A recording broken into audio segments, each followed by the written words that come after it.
comigo em Atos dos Apóstolos, capítulo 2.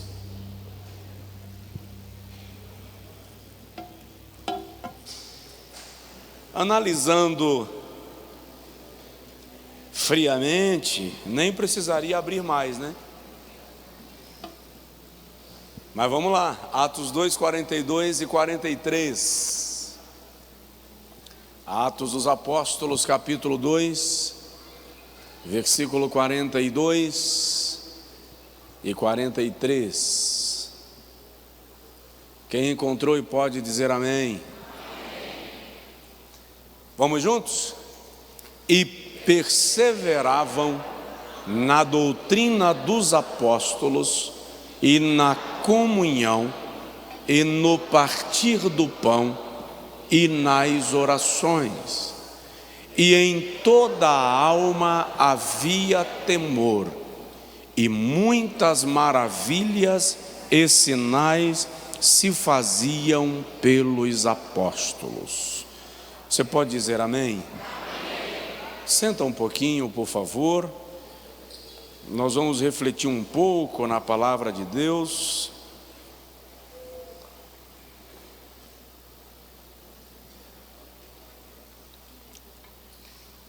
O que acontece quando o Espírito Santo desce?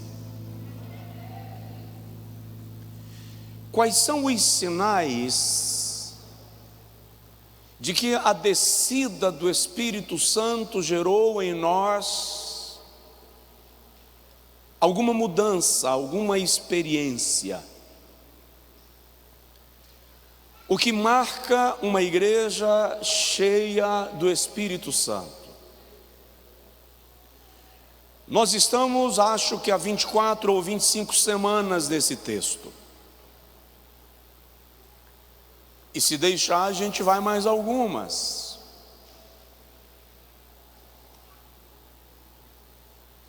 Para alguns, a descida do Espírito Santo vai resultar única e estritamente em manifestações externas de glossolálias, línguas estranhas. E eu creio na manifestação dos dons espirituais. Mas o que eu vou dizer aqui não calha, não casa com o pensamento de um pregador pentecostal, embora eu o seja. A razão primária para a descida do Espírito Santo não é o falar em línguas. A razão primária para a descida do Espírito Santo é o ser testemunha. Recebereis poder ao descer sobre vós o Espírito Santo e ser-me-eis testemunhas. Testemunha é aquele que relata daquilo que viu ou experimentou. A Bíblia diz de Pedro e João, depois que eles curam o paralítico da Porta Formosa, óbvio, em nome do Senhor Jesus, que quando eles foram levados para o sinédrio para serem ouvidos, todos se admiravam da intrepidez com a qual eles falavam, sabendo que eles eram indoutos, e identificavam que eles haviam andado com Jesus. O que caracteriza a igreja que anda com Jesus? Quais eram as marcas da igreja apostólica que a torna a potência que ela foi, de modo a evangelizar o mundo inteiro em 60 anos? Já observei com os irmãos ao longo dessas semanas sobre o perfil daquela igreja que perseverava, que mantinha o seu posicionamento.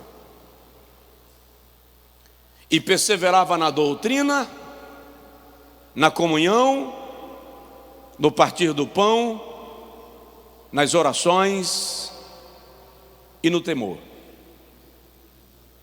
E os milagres e os sinais eram consequentes desta postura de perseverança. Já mostrei para os irmãos na semana passada que perseverar na doutrina é não abrir mão dos valores do Evangelho, no qual cremos e pregamos. Já mostrei para os irmãos que a comunhão é o aspecto espiritual e metafísico do relacionamento da igreja. Lucas, escritor do livro dos Atos dos Apóstolos, está falando de uma igreja que pratica comunhão espiritual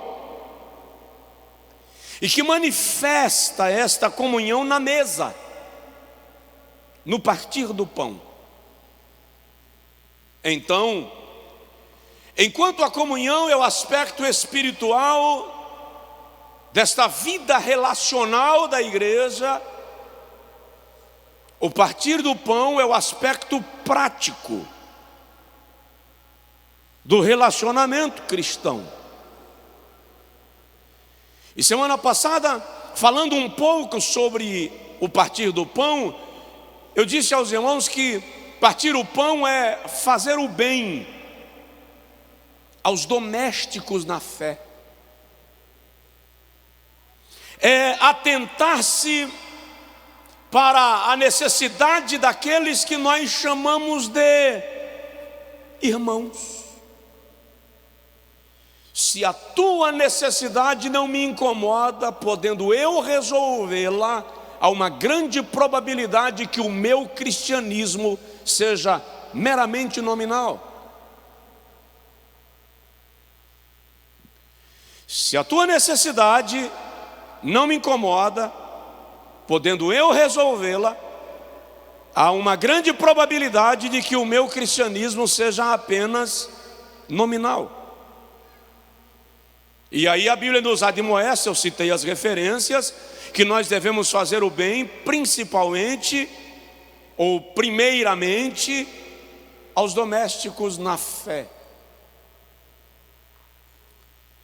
Só que a gente é irmão na religião, mas não é irmão no convívio, na prática, no dia a dia. Tipo assim, amigos, negócios à parte. Irmãos, cada um com seu problema, se vire. Nosso aspecto relacional deve muito ao que a Bíblia nos ensina sobre partir o pão. Segundo, eu disse aos irmãos também, semana passada, que partir o pão, à luz do texto bíblico, é comunicar com os santos nas suas necessidades. É partilhamento, compartilhamento. É entender que a comunicação na igreja é elemento imprescindível para que as necessidades sejam supridas. Isso é partir o pão. E aí eu disse aos irmãos que partir o pão vai além de pegar meio quilo de feijão e dar para alguém que chegou na nossa porta pedindo. Partir o pão é fazer o bem aos domésticos da fé, partilhar com os santos nas suas necessidades. Incrivelmente, partir o pão está no campo da hospitalidade, e ao contrário do que a gente pensa, hospitalidade não é apenas colocar alguém dentro da nossa casa. Hospitalidade é abrir a porta ao que clama. Hospitalidade é inclinar o coração ao que precisa. Hospitalidade é estender a mão a quem precisa de auxílio. Hospitalidade é partilhar aquilo que Deus me deu e te deu. Terceiro, que eu parei aqui na semana passada, Partir o pão, à luz do texto do Novo Testamento, está no campo do dar com alegria. Fala comigo, dar com alegria. Repete, dar com alegria. O que é dar com alegria? Sem constrangimento, sem precisar o outro insistir. A reação espontânea de quem identificou a necessidade do irmão. Ele não pediu. A partir do momento que eu percebi a dificuldade do outro, dar com alegria significa: eu não preciso esperar que ele me peça. Eu identifiquei a necessidade e devo espontaneamente dispor. Isto é dar com alegria. Tem alguém aí? Diga comigo, dar com alegria. É não lançar em rosto, não humilhar para dar, não constranger para dar. Paulo, escrevendo aos Coríntios, na segunda carta, capítulo 9, versículo 7, diz assim: não com tristeza ou por constrangimento, mas com alegria, porque Deus ama ao que dá com alegria.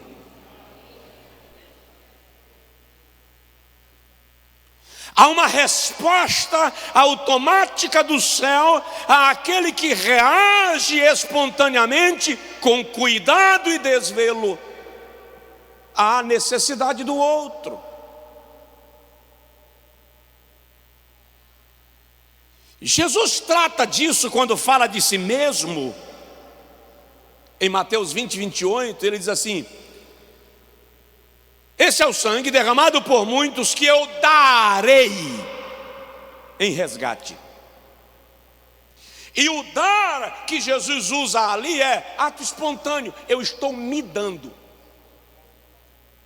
A sensação que a gente tem sobre Jesus é que Deus, o Pai, colocou as mãos nas costas dele e disse: você tem que ir para o Calvário, forçado. E não é isso, ele se deu. A Bíblia diz em Hebreus capítulo 9, versículo 14, que ele ofereceu-se. Está escrito em Atos 2:23 que ele foi entregue por conselho e presciência, conhecimento antecipado de Deus. Ato espontâneo, ele se deu. No Evangelho segundo João ele diz: eu dou a minha vida e posso tomá-la de volta. Nós não vamos encontrar em nenhum lugar da Bíblia Jesus meio que pesaroso porque tem que dar a sua vida. Partir o pão é ter alegria em dar. Filipenses capítulo de número 2, versículo de número 3 e 4, 2 e 3, Filipenses capítulo 2, versículo 2 e 3, Paulo diz assim: completai o meu gozo, para que sintais a mesma coisa, tendo o mesmo amor, sentindo o mesmo sentimento. Está falando de um alinhamento espiritual que nos leva a pensar a mesma coisa, a sentir a mesma coisa. E ele diz: isso completa a minha alegria. Aí no versículo 3 ele diz: não façais nada por contenda ou por vanglória, mas por humildade, cada um considere o outro superior a si mesmo. Ora, Paulo está pregando complexo de inferioridade. Eu disse isso aqui essa semana. Quando ele diz: cada um considere o outro superior a si mesmo, Paulo está ensinando complexo de inferioridade? Não, ele está dizendo de primazia, de prioridade. Se importe primeiro com a necessidade do outro.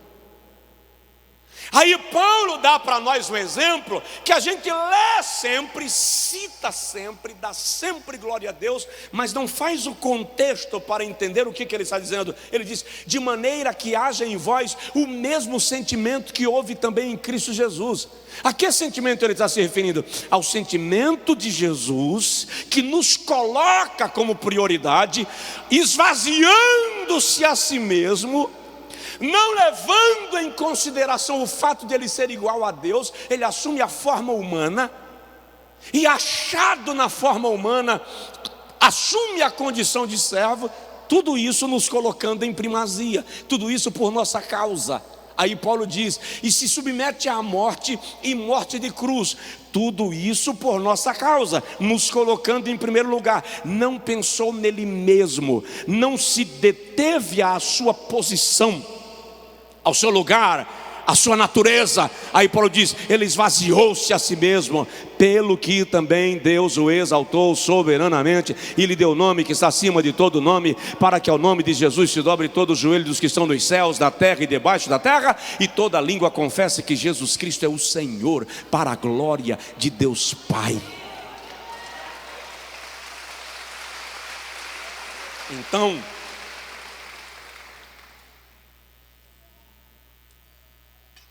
vamos fazer uma transliteração do texto.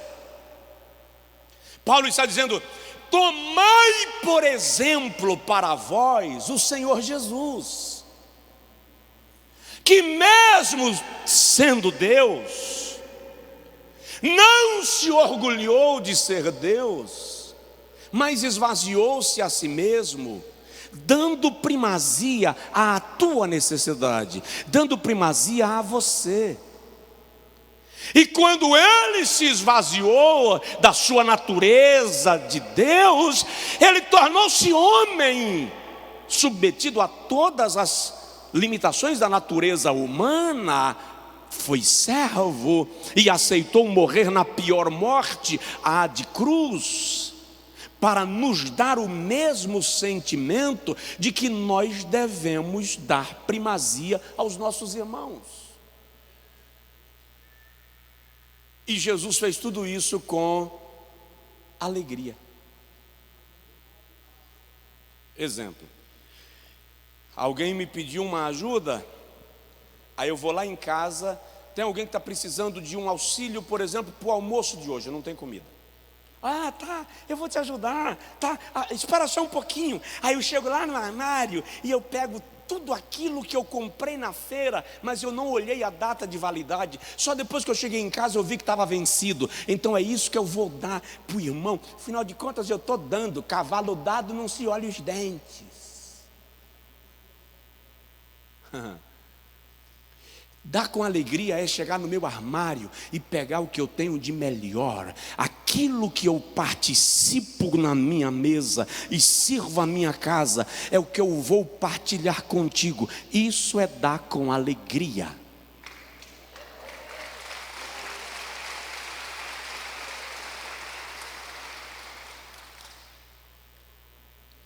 Não é dar com desprezo.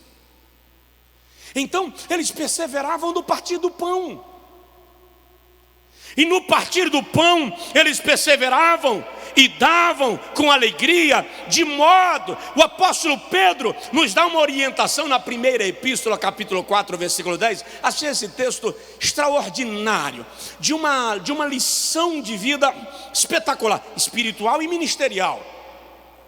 Cada um administre aos outros o dom como o recebeu, como bom mordomo da multiforme graça de Deus. Olha que coisa: cada um administre aos outros o dom como recebeu. Não se preocupe em dar aquilo que você não tem. Dá aquilo que você recebeu como você recebeu. Deus te deu com excelência, partilha com excelência.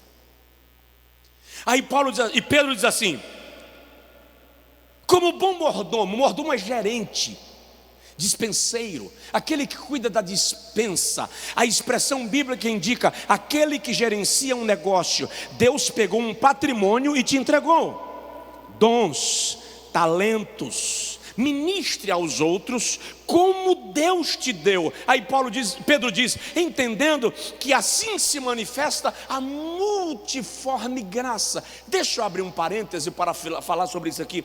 Nós, lamentavelmente, pensamos que dons de Deus são apenas aqueles que se manifestam com sinais de poder e de maravilhas. Então uma pessoa que prega recebeu um dom lindo, uma pessoa que profetiza recebeu um dom extraordinário. E aquela irmã da revelação, que dom, se Deus me desse. Só que a Bíblia relata que Deus distribuiu dons, e isso fala de administração, governo, compartilhamento, socorro. Tudo isso está na lista de dons que Paulo escreve aos Romanos e aos Coríntios. Então tem gente aqui que não profetiza, tem gente aqui que não prega, tem gente aqui que não revela, mas recebeu o dom de socorro, o dom de partilhar, o dom de administrar. Aí Pedro diz, cada um administre o dom como recebeu de Deus. Qual é o problema da frustração no ambiente da igreja? Muitos não identificaram ainda o seu lugar no corpo de Cristo. Qual foi a missão que Deus me deu enquanto membro do corpo de Cristo? Identifique isso e faça. Faça. Eu vou repetir algo que eu disse aqui um dia desses, não faz muito tempo. Eu recebi um casal de pastores. Ela, altamente culta, pós-doutorado em educação, em depressão, de outro estado. E quando começamos a conversar, e ela foi pontuando as situações de angústia que ela tem vivido, eu perguntei para ela, qual foi o ponto gatilho? Quando começou? A senhora consegue identificar o ponto de início dos sintomas de depressão? Ela disse, facilmente. Então me diz. Ela disse, quando eu fui ordenada pastora. Eu não entendi. Ela disse, eu não sou pastora, eu não quero ser pastora, eu sou esposa do pastor, mas eu não sou pastora. Eu falei com ela, e qual é a dificuldade? Ela disse, a dificuldade é que as pessoas acham que porque eu sou a mulher do pastor, eu tenho que ser pastora. E o meu marido entende que eu tenho que ser pastora, porque se eu não for, eu não estou ajudando ele. E alguém já disse que se eu não cumprir minha missão, que Deus vai pesar a mão, e que eu estou em depressão exatamente porque eu estou resistindo Deus. Aí eu falei com ela, o que a senhora gosta de fazer na igreja? O que a senhora gostaria de fazer? Eu disse, pastor, eu queria ir para a favela, para a comunidade, levar cesta básica, evangelizar, dar banho no idoso, dar banho no morador de rua. Eu olhei para o marido dela e perguntei, e qual é a dificuldade de o senhor entender que ela não é pastora, é evangelista? Qual é a luta de compreender que Deus deu dons e que cada um deve administrar o dom conforme recebeu, como mordomo da multiforme graça? Então, dar com alegria é cumprir no reino de Deus o teu papel. E quando você cumpre o teu papel, quando você cumpre o propósito para o qual Deus te estabeleceu, a tua alma jubila nisto. Em nome de Jesus. Se você está fazendo azedo, com cara feia, com cara de quem comeu babosa com pimenta, não faz, que Deus vai levantar alguém que faça aquilo que tiveres que fazer no reino de Deus. Faça com alegria.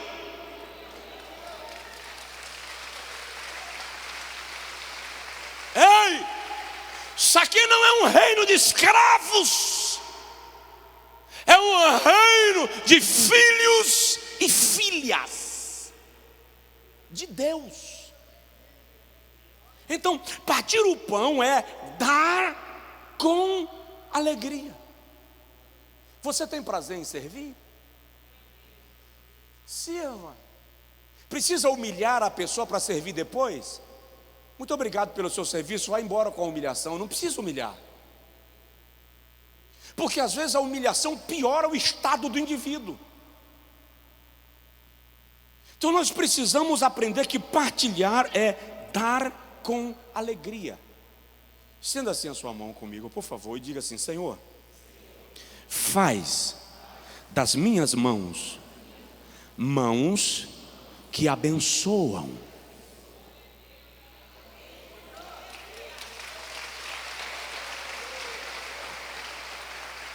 Quarto lugar, partir o pão é servir com disposição. Servir com disposição.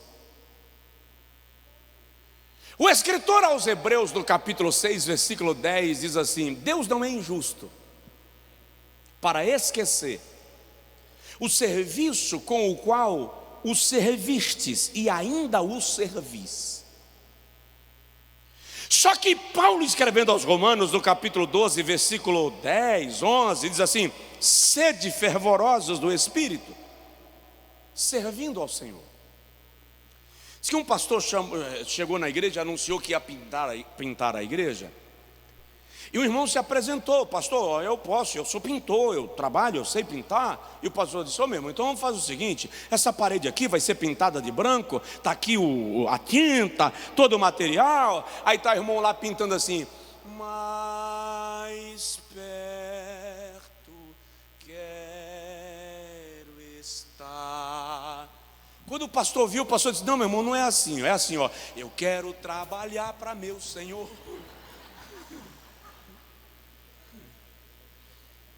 Servir com disposição. Sabe, eu estava lendo um texto hoje que eu já li diversas vezes, já preguei sobre ele, mas nunca tinha prestado atenção num negócio muito importante. João capítulo 13, a gente lê sempre aquele episódio que Jesus lava os pés dos discípulos. E depois que ele lava os pés, ele dá uma aula e diz: vocês têm que aprender comigo.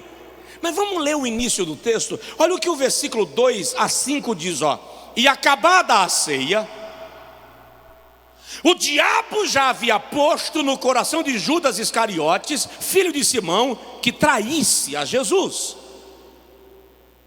Jesus, sabendo que o Pai tinha depositado nas suas mãos todas as coisas, e que havia saído de Deus e ia para Deus, levantou-se da ceia e tirou as vestes, e tomando uma toalha cingiu-se. Presta atenção.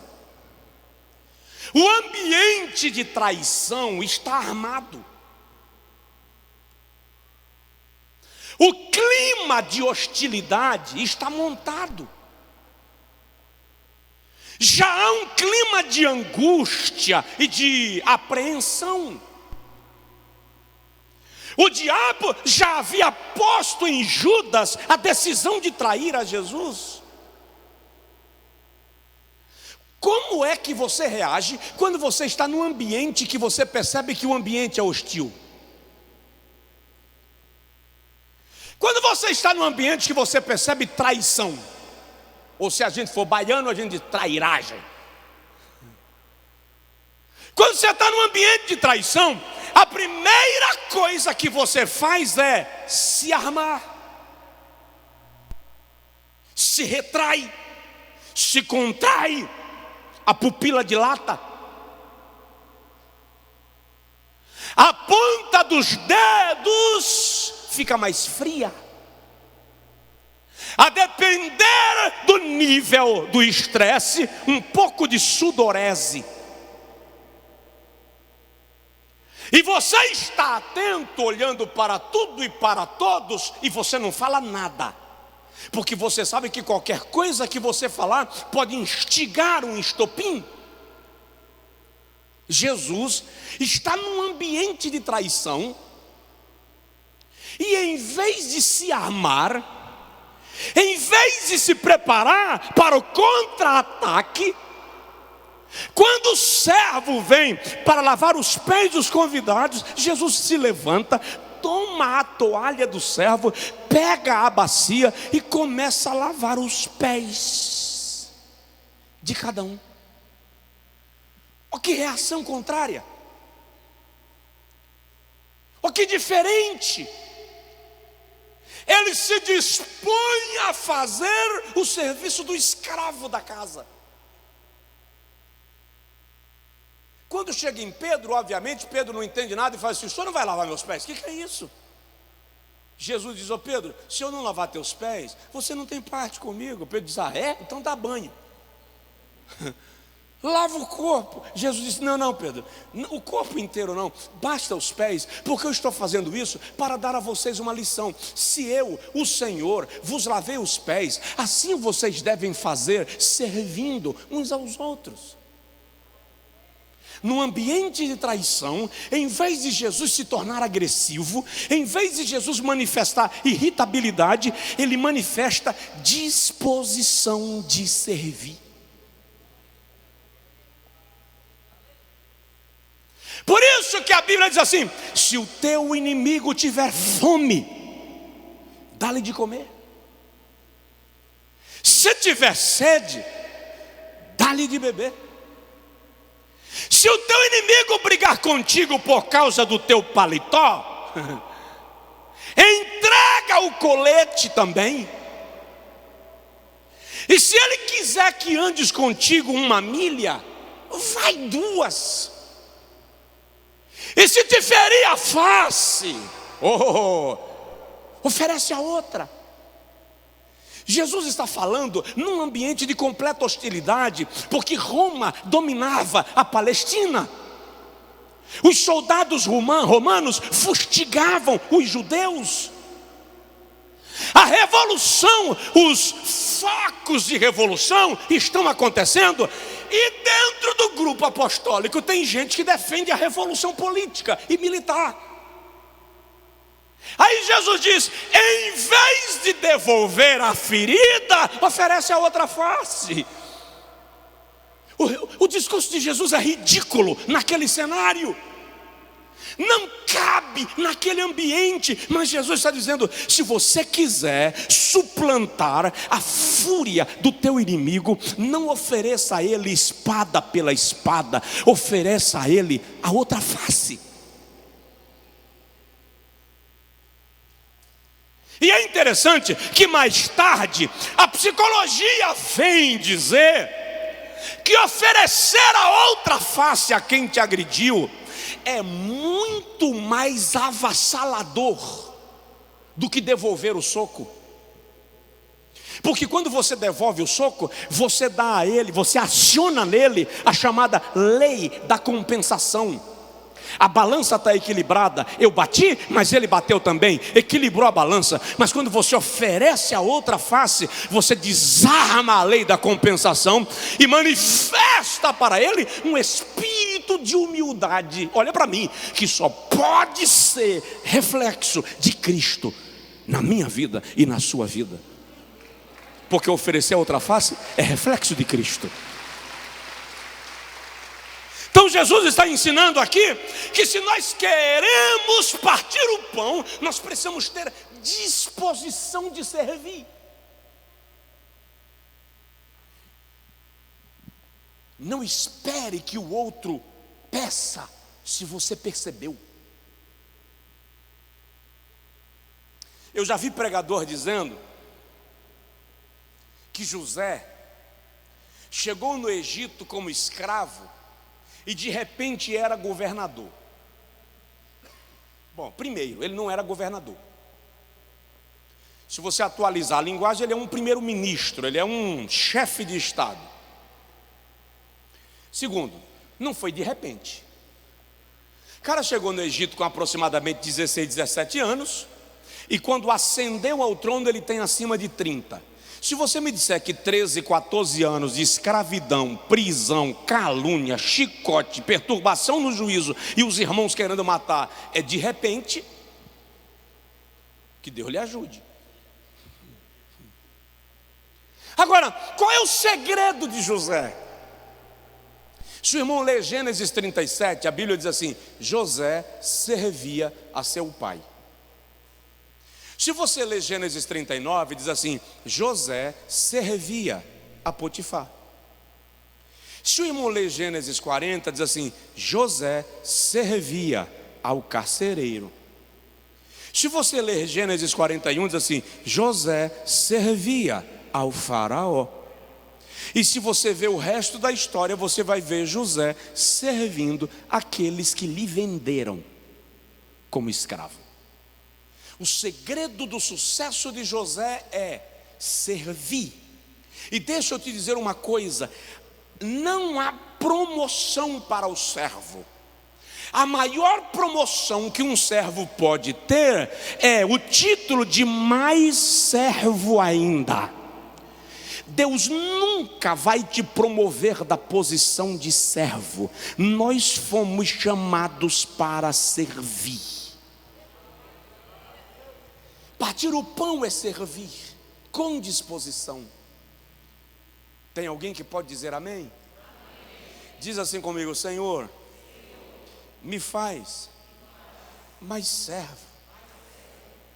Porque alguém trouxe uma teologia distorcida para nós, nos ensinando que todo mundo é cabeça. E você é. Deus te colocou como cabeça.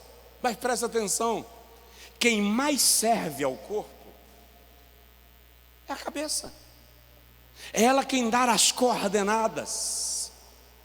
Você, eu, nós somos servos. Partir o pão é servir com disposição. Presta atenção: se você não serve, você não serve. Alguém me entendeu? Se você não serve, você não serve.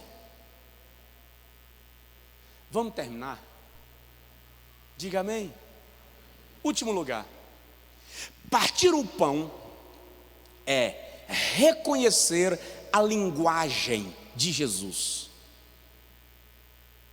Nada denotará Cristo em nós com tanta evidência como aprender a partir o pão.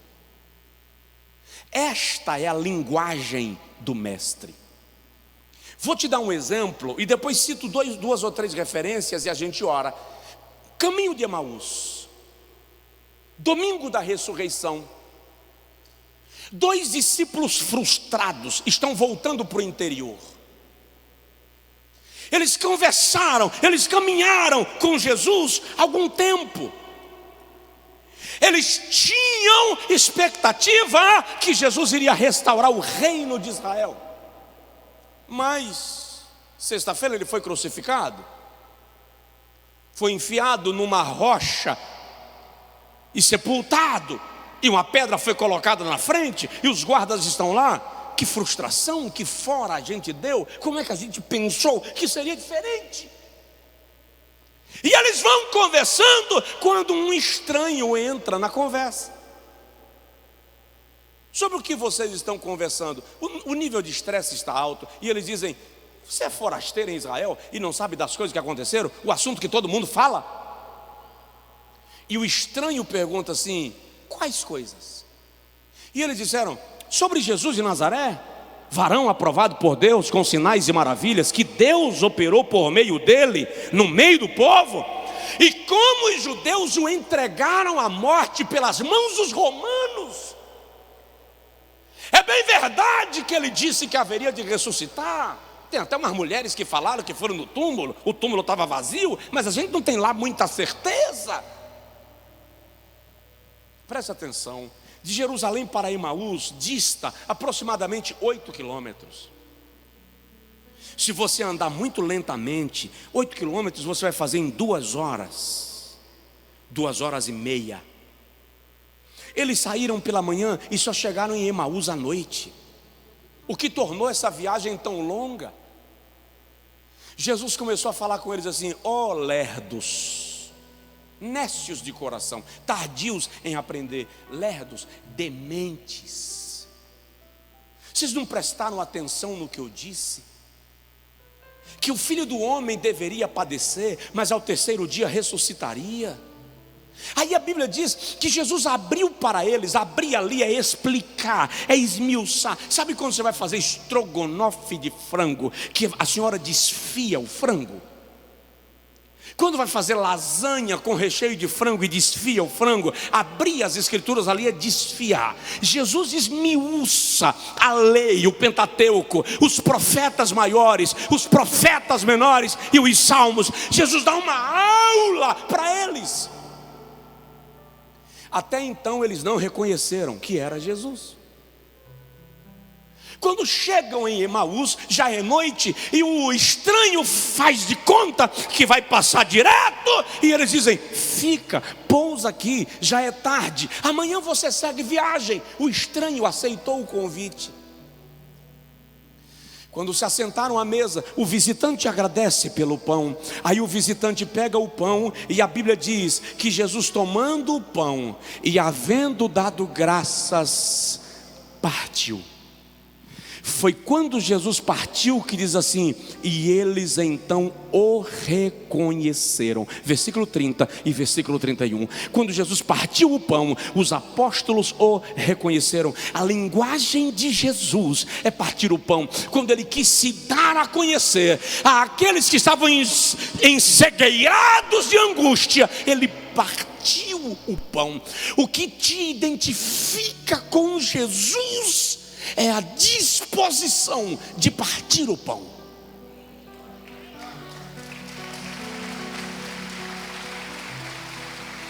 Mateus capítulo 14, Jesus está num lugar deserto e a multidão está lá, e ele diz aos apóstolos, aliás, alguém diz para ele: despede a multidão, eles estão famintos há 3 dias atrás de nós. Jesus disse: despede a multidão não, dê a eles o que comer.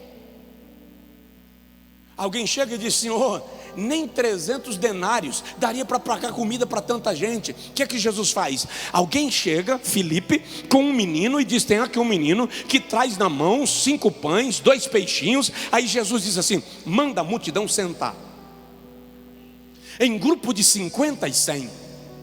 E quando a multidão senta, a Bíblia diz que Jesus deu graças e partiu o pão para alimentar a todos. A linguagem de Jesus é partir o pão. Na Santa Ceia, ele toma o pão e, havendo dado graças, parte o pão. Nós queremos que o mundo nos conheça por causa do nosso estereótipo. Nós queremos que o mundo saiba da nossa fé por causa da Bíblia que a gente carrega na mão. Nós queremos que o mundo nos reconheça como cristãos por causa do nosso fervor espiritual. E Jesus está dizendo: é muito fácil vocês serem identificados como meus seguidores. Aprendam a partir o pão. Isto é tão sério no coração de Deus, que no Antigo Testamento Ele estabeleceu a lei da generosidade. Quando se fazia a colheita, por exemplo, e levando o cesto para casa, a espiga caía, a pessoa que levava o cesto não podia voltar para buscar a espiga, tinha que deixar. Se caiu, é porque está cheio demais. Deixa para quem vem atrás de você faminto e necessitado. Deus está nos ensinando, presta atenção, tudo aquilo que veio sobejando na tua vida não é para jogar fora, nem é para esbanjar. Alguém vai precisar. Deus deu a tua porção e deu a porção que servirá de provimento para alguém, porque você é a resposta da oração de alguém.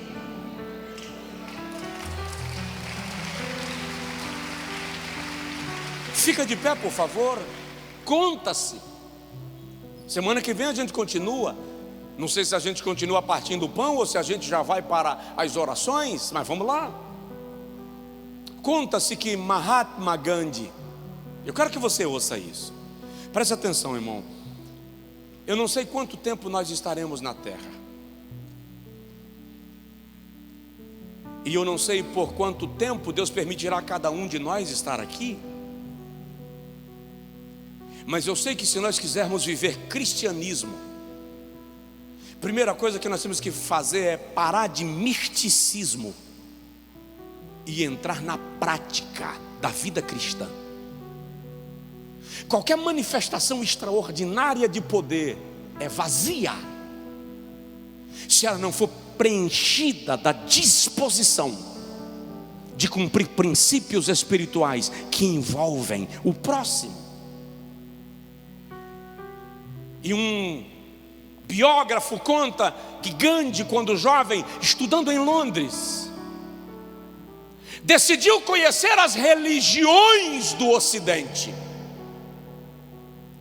E um dia, período de inverno, o jovem Gandhi entrou num templo cristão. E ele não estava muito cheiroso.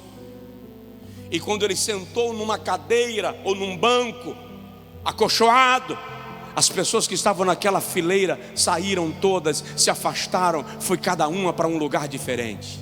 E deixaram o estranho indiano sozinho. Terminou a pregação, o jovem estudante de direito se aproxima do pastor da igreja e diz: é inverno, está frio, eu gostaria de poder dormir num ambiente fechado. Se o senhor pudesse me conseguir uma dormida aqui no templo, eu gostaria muito. E o pastor disse: não, o templo não pode oferecer dormida, o templo não é hospedaria, nós não podemos fazer nada. E dá licença que eu preciso fechar a igreja, as pessoas já estão saindo. O jovem indiano disse assim: então me permita, por favor, me conceda um pano, um tecido, para que eu durma pelo menos do lado de fora, por dentro do muro, e eu me proteja um pouco do frio. E o pastor disse: também não tenho como conseguir o pano, isso aqui é uma igreja, e você nem pode ficar por dentro dos muros. E foi fechando a porta. E o jovem disse: então por favor me consiga um pedaço de pão, eu preciso comer alguma coisa, há 3 dias eu não me alimento. E o pastor rápido fecha o cadeado e diz: eu não posso lhe ajudar, tenha uma boa noite, Deus lhe abençoe. Os anos se passaram, o jovem Gandhi conclui seu curso, retorna para a Índia, torna-se um ativista político de influência global, o maior difusor do hinduísmo. E quando estava próximo a morrer, e um jornalista norte-americano pergunta para Gandhi: o que você diz acerca de Jesus? O jovem, agora o velho Gandhi diz: no Cristo de vocês eu creio. Eu não creio é no cristianismo que vocês pregam. Então a pergunta agora é: que tipo de cristianismo nós estamos vivendo?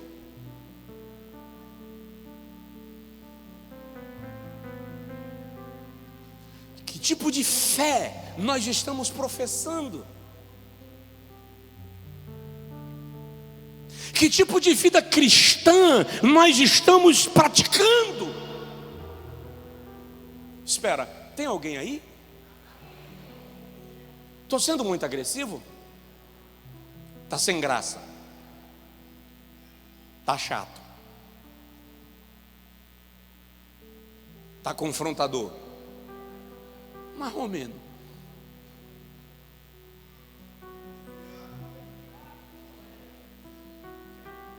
O que Jesus pensa do cristianismo que nós vivemos? O que o diabo pensa do cristianismo que nós vivemos? O que o mundo pensa do cristianismo que nós vivemos? Acreditem, eu estou com uma série de mensagens muito fervorosas para pregar para vocês. Estão fervilhando dentro de mim mensagens que vão te motivar para uma vida de conquistas, de sucesso, de pisar e tomar posse. Mas o Espírito Santo ainda está me dizendo que este é o momento de talhar na igreja, de esculpir. Ainda hoje eu dei uma passada em alguns rabiscos para dizer: Senhor, que mensagem extraordinária essa aqui. Quer ver? 7 coisas que Deus quer que você saiba ao seu respeito. Lindo demais. E eu poderia pregar agora à noite, e uns 2 de vocês iam sair fazendo trenzinho em cima das cadeiras. Mas quando eu paro para conversar com Deus, o que eu sinto é Ele dizendo: não, pegue a talhadeira e o martelinho, ainda é hora de esculpir.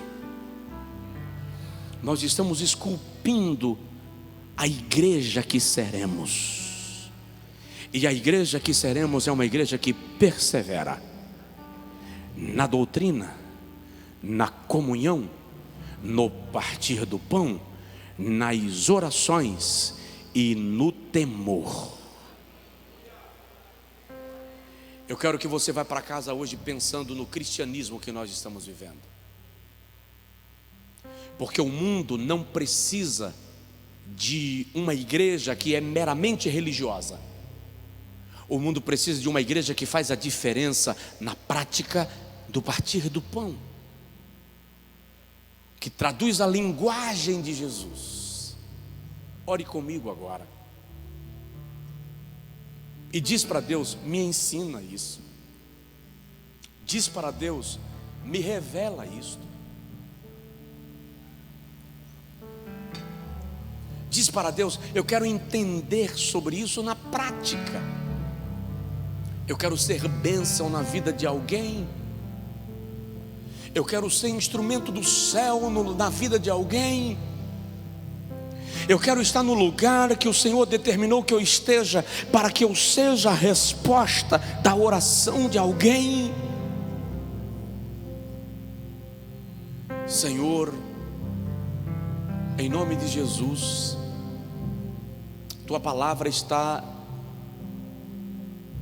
exposta. Eu servir o cardápio que o Espírito Santo trouxe para o prato do dia.